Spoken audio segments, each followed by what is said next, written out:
حول ولا قوة إلا بالله العلي العظيم. أعوذ بالله من الشيطان اللعين الرجيم.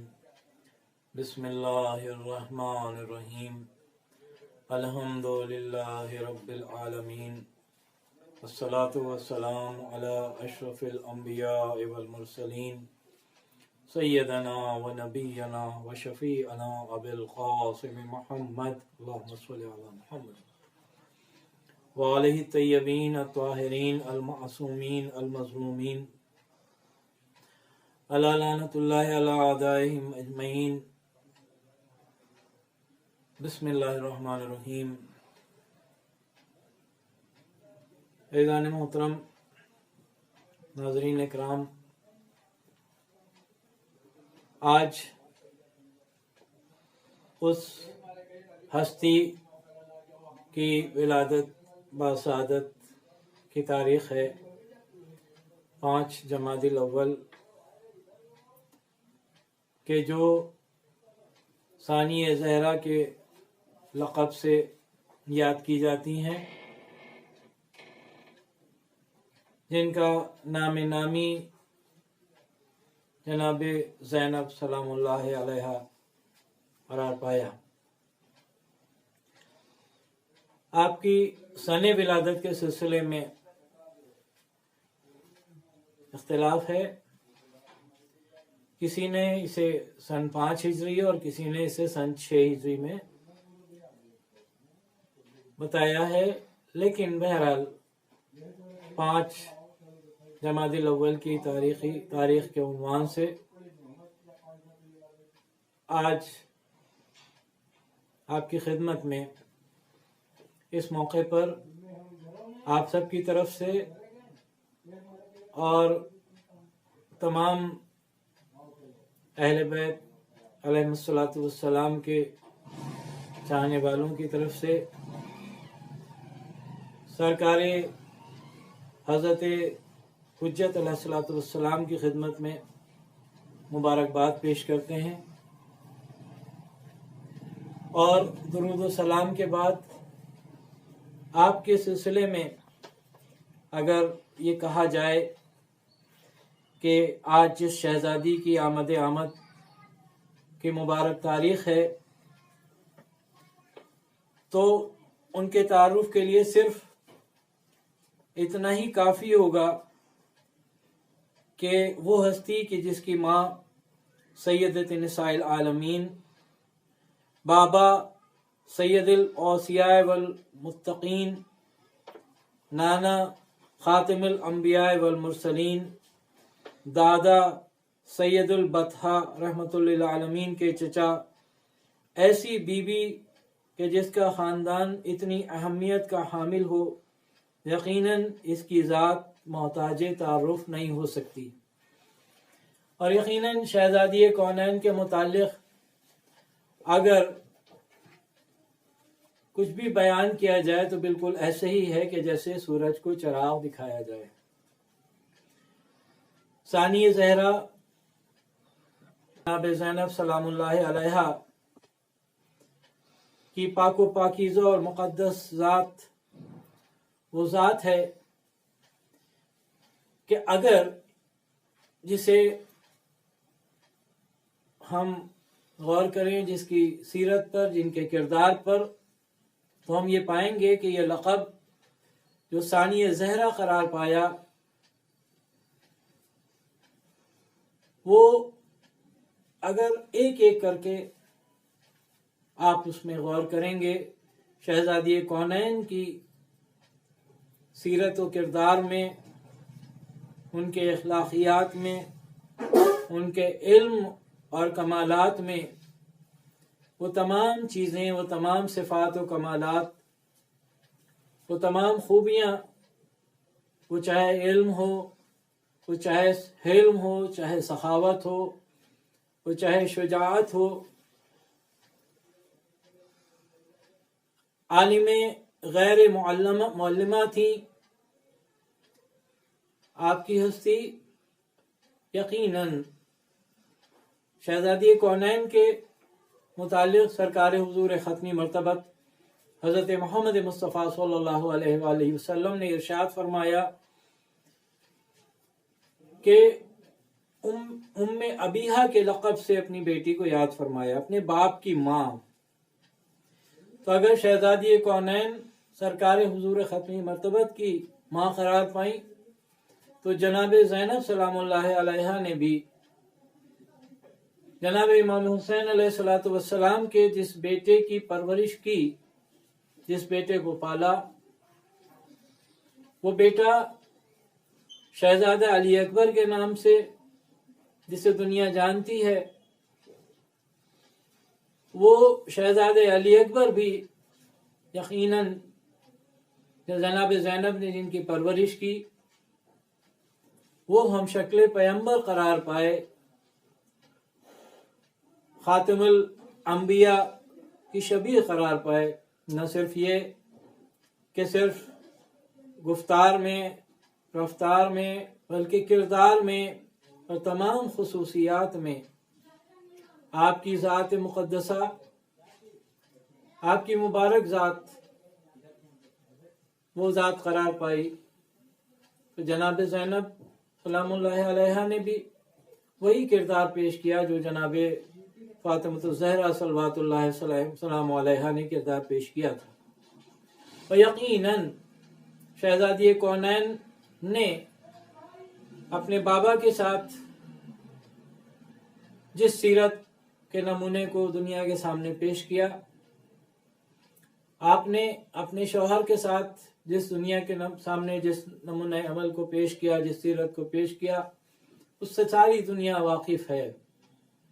لیکن جناب زینب سلام اللہ علیہا نے بھی جو کردار پیش کیا ہے وہ کردار بھی کسی طرح سے محتاج تعارف نہیں ہے۔ جناب زینب کی حیات طیبہ، آپ کی پاک و پاکیزہ زندگی، آپ کا وہ ایثار، آپ کی وہ قربانیاں، آپ کا وہ علم، آپ کا وہ جذبہ جستجو برائے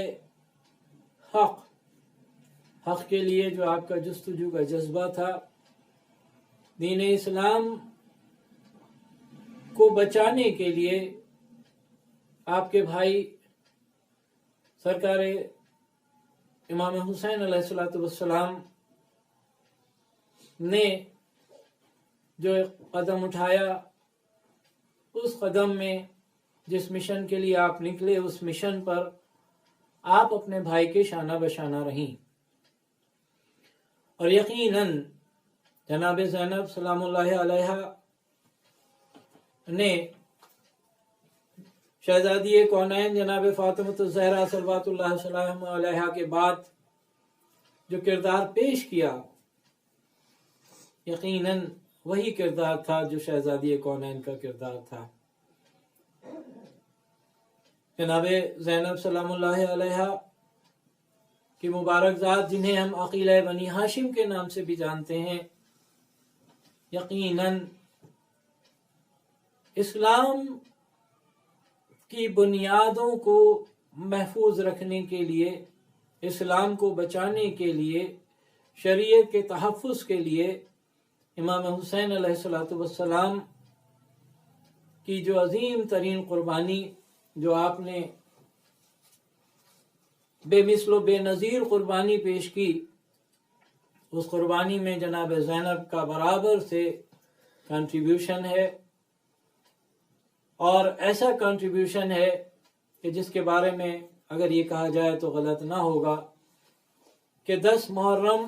سن 61 ہجری تک امام حسین علیہ السلام کے ذریعے سے، اور اس کے بعد عصر عاشورہ جناب زینب سلام اللہ علیہا کے ذریعے سے اس مشن کو فروغ ملا ہے، اس مشن کو آگے بڑھایا گیا ہے، اور جناب زینب سلام اللہ علیہا کی عظمت کا احساس اس بات سے بھی ہوتا ہے کہ جو امام حسین علیہ السلام کی شہادت کے بعد جو منصب امامت پر سید الساجدین زین العابدین علی ابن الحسین علیہ السلام فائز تھے، جناب زینب سلام اللہ علیہ آئیں اور آنے کے بعد آپ نے بحیثیت امام وقت اپنے بیٹے سے سوال کیا، حالانکہ وہ جانتی تھیں کہ اس وقت کون سا امر بہتر ہے، لیکن دنیا کے سامنے یہ تعارف کرانا بھی مقصود تھا کہ دیکھو امام وقت کی کیا ہے اہمیت ہوتی ہے، کہ اگر ثانی زہرا بھی ہوں اور عالم غیر معلمہ بھی ہوں تو وہ بھی امام وقت سے مسئلے کو دریافت کر کے اس پر عمل کرنا اپنے لیے واجب قرار سمجھتی ہیں۔ اور اس کے بعد میں آپ کی زندگی بھی جس طرح سے سرکار سید الشہداء حضرت امام حسین علیہ السلام کی زندگی، آپ کی حیات طیبہ، آپ کی ولادت کے موقع پر جہاں ایک طرف مبارکباد دی گئی، وہیں پر وہ ماحول بھی پیدا ہوا کہ جس میں گریہ ہوا۔ جناب زینب سلام اللہ علیہ کی ولادت کے موقع پر بھی کچھ ایسا ہی ہوا، اور جناب زینب کا جو نام نامی ہے وہ بھی خداوند عالم کی مرضی کے مطابق، خداوند عالم کے منشے کے مطابق سرکار حضور ختمی مرتبہ حضرت محمد مصطفیٰ صلی اللہ علیہ وآلہ وسلم نے زینب رکھا۔ یقیناً یہ ہستیاں ایسی ہستیاں ہیں کہ جن کے بارے میں آپ کی طیب و طاہر پاک و پاکیزہ سیرت پر اگر ہم غور کریں تو نہ صرف یہ ہے کہ ہماری زندگیاں سنور جائیں گی بلکہ ہماری نسلیں سنور سکتی ہیں۔ خداوند عالم کی طرف سے جو ہدایت کے سلسلے جاری فرمائے گئے،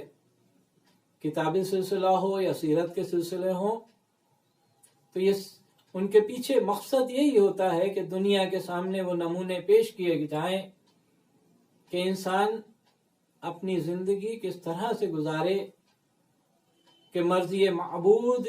کے مطابق اس کی زندگی گزرے۔ تو ایسے نمونے کبھی نبیوں کی شکل میں، کبھی اماموں کی شکل میں، اور خواتین کے لیے شہزادی کونین جناب فاطمۃ الزہرا صلوات اللہ السلام علیہا کی شکل میں، اور کبھی جناب زینب کبریٰ کی شکل میں ساری دنیا کے سامنے موجود ہے۔ لہٰذا اس مبارک موقع پر ہم تمام شیعیان حیدر کرار کی خدمت میں پھر سے ایک بار مبارکباد پیش کرتے ہیں، اور اپنی اور آپ سب کی طرف سے سرکار ولی عصر حضرت حجت علیہ السلام کی خدمت میں مبارکباد پیش کرتے ہیں، اور دعا کرتے ہیں کہ پروردگار ہم سب کی تمام تر توفیقات میں اضافہ فرما، کہ ہم تیری طرف سے جو ہدایت کے سلسلے جاری فرمائے گئے ہیں، چاہے وہ کتابی سلسلہ ہو اور چاہے وہ سیرت کے سلسلے ہوں، ان سلسلوں سے ہم اس طرح سے متمسک ہو سکیں جو متمسک ہونے کا حق ہے۔ وآخر دعوانا ان الحمد للہ رب العالمین۔